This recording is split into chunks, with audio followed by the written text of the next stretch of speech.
Nous sommes dans le manuel à la page 180, le numéro 2. On va faire B, D et F pour cette courte vidéo. Je vous rappelle qu'il faut trouver un joli point de rencontre et on nous demande de tracer.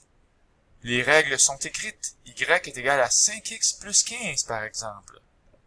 Certains élèves ont des difficultés à tracer des droites dans un plan cartésien.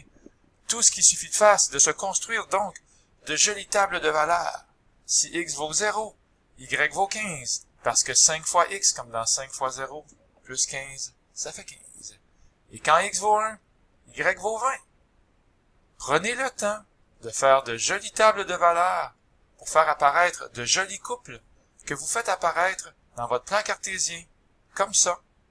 Et on trace notre droite. Pour la deuxième droite, y est égal à 60 moins 10x. C'est le même principe. Prenez le temps de vous construire une jolie table de valeurs, mettant en vedette le point 0, 60. Lorsque x vaut 0, 60 moins 10 fois x, ça fait 60. Et lorsque x vaut 1, y vaut 50. Ici, comme ça, on a une jolie table de valeurs qui se met à apparaître, comme ceci. Alors déjà, on a un joli graphique de fait.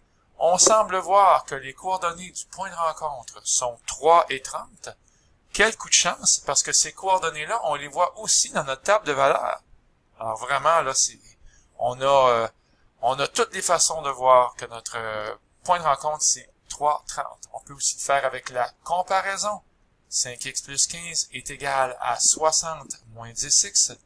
Si on fait plus 10x de chaque côté, et si on fait moins 15 de chaque côté, on obtient 15, x égale 45, et donc x égale 3. En remplaçant x par 3 ici, ou bien ici, bien sûr qu'on obtient un y de 30. Alors, les coordonnées du point de rencontre sont 3, 30. Pour la lettre D, attention ici, c'est y est égal à moins 2x plus 5. Évidemment, ça descend. Et ici, y est égal à 1 demi-x moins 5. Faites attention à la graduation, les amis. Le taux de variation ici, c'est moins 2. Donc, lorsque x bouge de 1, y descend de 2. Lorsque x varie de 1, c'est 2 carrés. Ici, c'est 2 carrés pour atteindre 1. Donc, lorsque x varie de 1, y varie de moins 2, ou bien y descend de 2. Et clairement, c'est ça, ici. On voit notre taux de variation. Il est plausible. Ici, le taux de variation, c'est 1 demi. On va regarder le nombre qui est en dessous, le dénominateur. Lorsque x varie de 2, on va regarder le numérateur pour dire y varie de 1. Alors, si on part d'ici, en bas complètement, lorsque x varie de 2, c'est 4 carrés. Y varie de 1, ça c'est 1 carré. Et on voit clairement qu'on arrive avec cette espèce de droite-là. Évidemment, on peut y aller en mode graphique, c'est ce que j'ai fait, et on semble voir qu'il y a un point de rencontre dont les coordonnées sont 4, moins 3. On peut aussi faire une comparaison en écrivant moins 2x plus 5 est égal à 1 demi-x moins 5. Si j'additionne 2x de chaque côté, on obtient 5 est égal à 5 demi-x moins 5. Si j'additionne 5 de chaque côté, j'obtiens 10 est égal à 5 demi fois x. En faisant x2 de chaque côté, on obtient 20 égale 5x, et en divisant par 5, on obtient 4 égale x. Ça tombe bien, c'est le même 4 qui est ici. Si vous remplacez x par 4, que ce soit ici ou que ce soit ici, on va obtenir un y de moins 3. On connaît la chanson.